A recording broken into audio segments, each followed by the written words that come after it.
Olá, eu sou Mário Rochat, conhecido na noite como produtor e diretor artístico há mais ou menos 40 anos. E eu vou contar um pouco da minha história para vocês.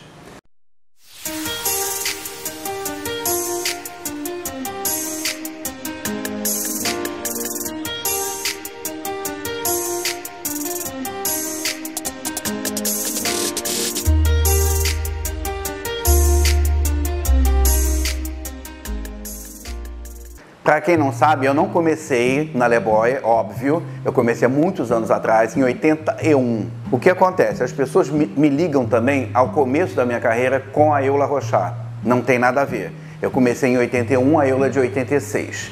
Em 81 eu comecei em Santos. Eu tinha um grande amigo que ele tinha várias casas noturnas em Santos. Barzinho, boatezinha, tudo gay, a rua ficava lotada.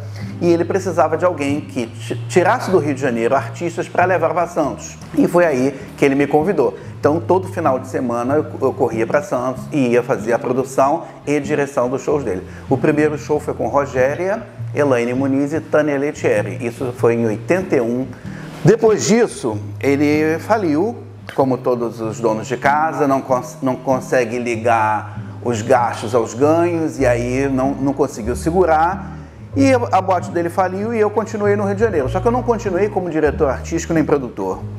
Eu continuei dentro do meio, as pessoas me conhecendo, porque eu levei muita gente para São Paulo. Sendo que, quando eu conhecia a Eula, um amigo da Eula deu o nome de Eula e a gente tinha que colocar um sobrenome na Eula. E eu falei, bota Rocha, mas Eula Rocha ficava muito feio. Então criamos Eula Rochat, tá? Que o nome dela é Rochat, é por causa disso. E eu, na época, sinceramente, eu não era Mário Rochat, eu era Mário Rocha. Só que, por tabela, eu assumi Mário Rochat. De 86 para cá, eu dirigi, produzi, ajudei, fiz tudo que eu pude pela Eula em várias situações. Tipo, sótão, encontros, 1140, e aí vão outras casas. E na época, não é querer dizer não, mas é uma época muito boa, porque 80 até 90, você podia fazer show até em casa de madame de socialite. Qualquer coisa tinha um show gay, qualquer coisa tinha um transformista, uma caricata, um travesti. Festa junina ainda existe, mas muito pouco. As pessoas foram perdendo esse ganho que tinha na época, as pessoas não têm mais acesso a isso. Por besteira de todo mundo, mas foram perdendo. E na época era muito bom. A Eula conseguia fazer, às vezes, 6, 7 shows num sábado. E dali foi. A gente ficou fazendo o auge de direção mesmo, não foi na Le Boy. Foi na Boate Encontros, que o gerente da Boate Encontros estava cansado de um show igual. Entra uma, sai outra, entra uma, sai outra. E ele falou assim, olha, eu acho que você tem cabeça para montar uma coisa diferente. E o diferente era com a Eula, Rose Bombom, uma que vocês não devem lembrar mais, chamada Andrieta Pedrosa, e Stephanie Camburão, tá? Esse show teria que ser completamente caricato, mesmo a Eula estando no elenco. Tudo bem, a gente fez Brasil Pandeiro, Brasil Nordeste, Brasil não sei o quê. Toda terça-feira tinha o nome de Brasil com alguma coisa pra gente puxar pro lado caricato. Então elas imitavam Elba Ramalho, faziam um show sertanejo, uma coisa brincadeira, coisas que não se faziam na época, tá? E a gente começou a fazer isso e a casa de poucas pessoas passou a ter numa terça-feira 1000 pessoas. E dali a gente começou a ver que a gente podia tirar mais caldo desse coisa toda. É claro que eu com a Rose, a gente tinha muita ideia. A Rose tem o lado dela artístico, palco, e eu tenho o lado bastidores. Eu sei o que agrada ao público, eu vejo o que o público quer, eu sei o que o público está querendo, eu sei quando o público está cansado de ver aquele show, entendeu? E a gente começou a raciocinar. E um dia eu dei a ideia para ela de fazer a buzina. Não era a buzina da Rose, como se diz até hoje. É buzina só. A buzina seria uma homenagem à buzina do Chacrinha, em que a Rose entrava caracterizada de Chacrinha, e as outras que a gente montaria o elenco fariam as chacretes, as personalidades, os jurados, as convidadas, as candidatas ao trono, vai para o trono, não vai.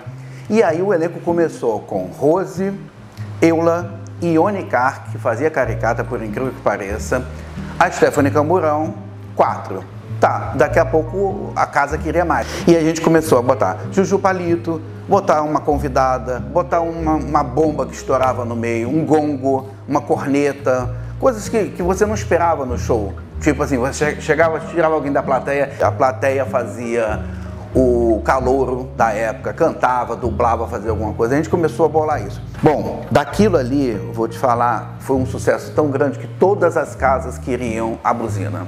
Entendeu? Todas as casas. Foi dali que a gente foi para 1140 e foi crescendo. Sendo que, como tudo que é muito bom se estraga, uma hora vai se estragar. E quando estragou, tipo assim, já não tinha mais jeito, a gente já não conseguia mais salvar o show, tá? A gente, nessa época, a gente já tinha bailarinos na buzina, a gente já tinha de tudo. E era uma coisa muito boa, só que as pessoas não sabiam levar isso para um lado bom. Todo mundo, o elenco inteiro, entendeu? E dali a buzina foi acabando, se despedaçando. Eu fui pro meu lado, ainda estava com a Eula, fui pro meu lado, produzi e dirigi a Eula, e ficava na Encontros, ficava no sótão, ficava nas boates que existiam.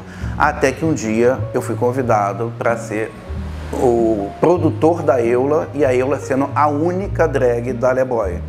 Foi em 92 a Eula estreava na Leboy, com toda a casa sendo dela. Ela recebia, ela apresentava, ela dublava todos os dias da casa, de segunda a segunda. Bom, não começou certo, claro, porque as pessoas quando abrem uma casa, elas não têm noção do que são os bastidores, de como é administrar uma casa, de como não ser roubado, de como você chamar público, de como você tocar aquilo para frente.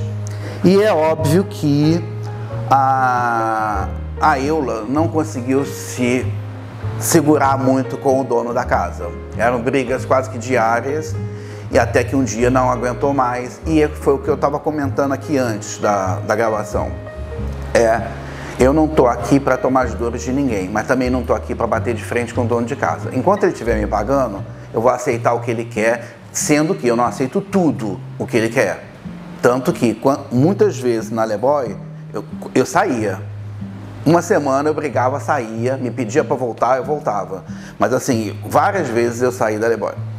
Um ano depois a Eula saiu, em 93 a Eula saiu, ficou sendo a apresentadora de um dia só e ficou a cargo da Rose, Lola Batalhão, essas outras datas de show da Leboy. O auge é óbvio, como a Leboy começou como a maior boate da Zona Sul, né? É óbvio que também o meu nome começou sendo o maior nome da Zona Sul. E começou também a questão de eu ficar tendo os meus problemas pessoais com as pessoas de show. Sinceramente, as pessoas não entendem o que você está falando para o bem. Por exemplo, um trabalho de dublagem é dublagem, você não está cantando.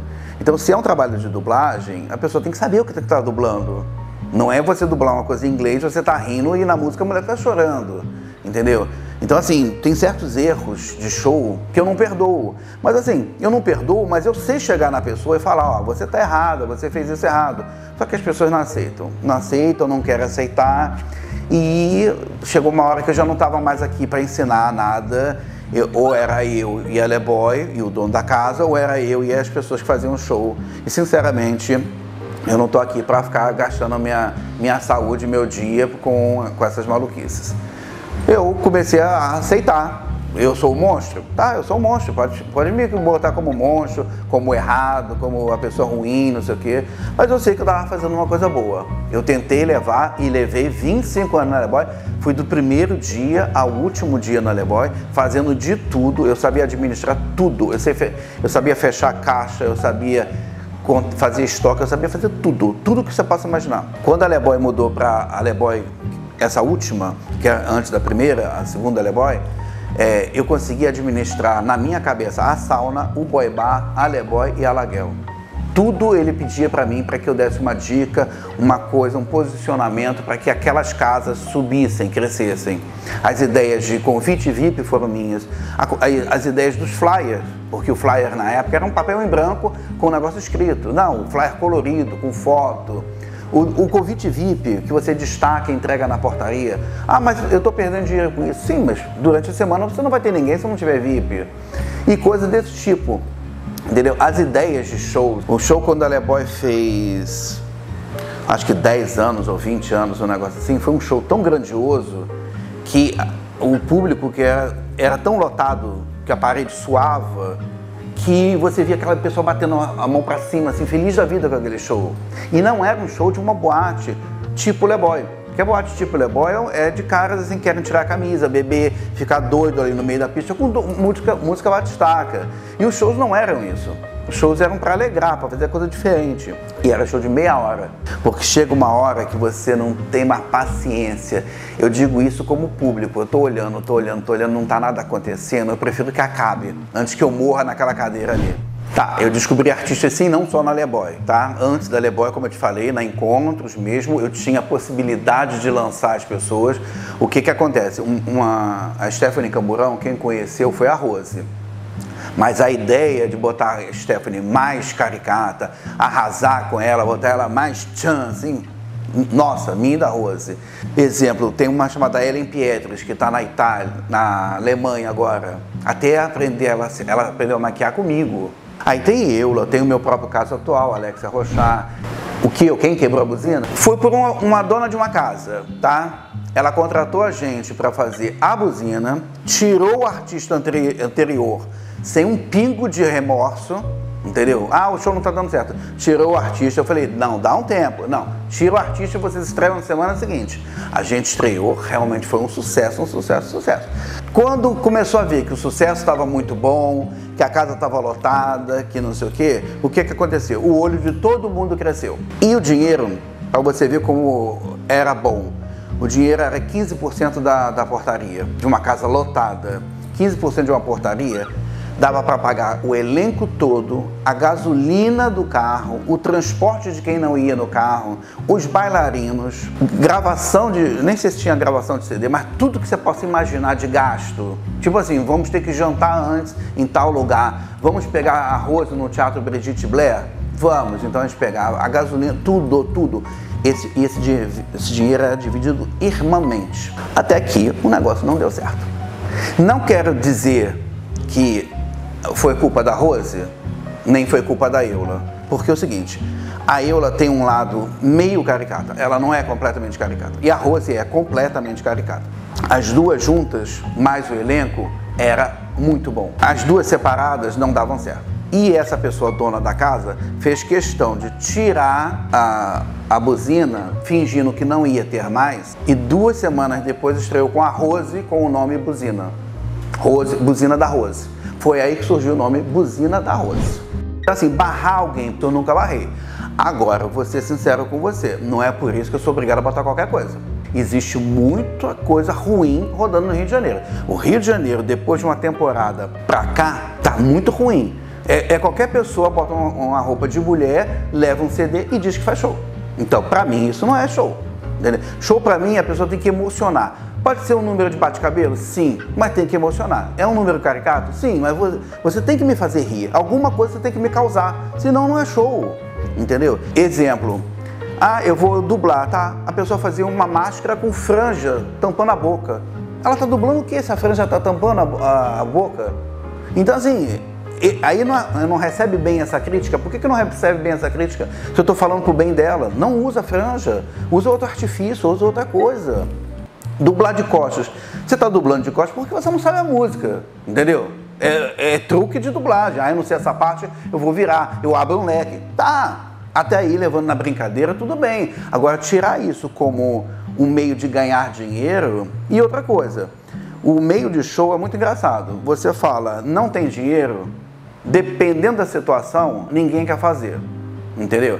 Agora, você vai num lugar aí, tem 30 pessoas fazendo show, 30 pessoas se jogam para fazer coisa na rua. Gente, está fazendo de graça do mesmo jeito, entendeu?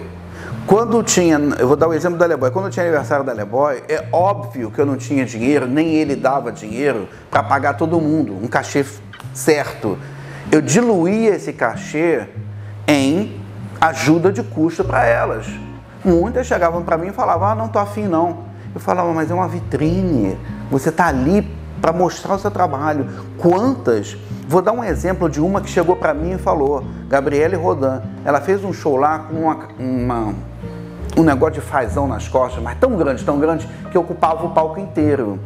Eu falei, mas você não precisa disso, porque isso aqui nem cabe no palco da Le Boy. Ela falou, mas você não sabe, foi com esse show que a mulher me chamou para ganhar 20 vezes o que eu ganho aqui. Então era uma vitrine. As pessoas não entendem que quando você está fazendo show, você está vendendo o seu peixe, é a sua vitrine. Qual é a sua ligação, o seu convívio ou sua história com o Lord Moston?